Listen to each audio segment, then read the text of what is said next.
have is the CNC Router made by ShopBot. Two parts of that. What a CNC is a computer numerically controlled machine. So we use a computer to actually move around the machine. And the router is a common woodworking tool that cuts shapes into wood. We could also cut shapes into plastic, styrofoam, cardboard, virtually any soft substance, even aluminum. So the way the thing works is using programs from a CAD program. We put that into the computer.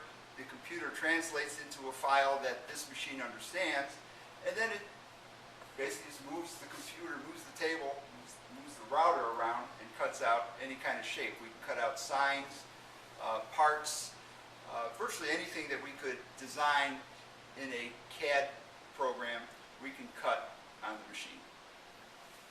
Another accessory for this machine, which is going to be very useful, is going to allow us to virtually duplicate another part. So if there is a type of molding or a piece of furniture or something that you want to have duplicated or even prototype, what this will do, it's called a digitizing probe. We'll put this inside the machine, and it'll actually trace a complex shape, create the part file, and allow us to create that part out of whatever the material we put in there.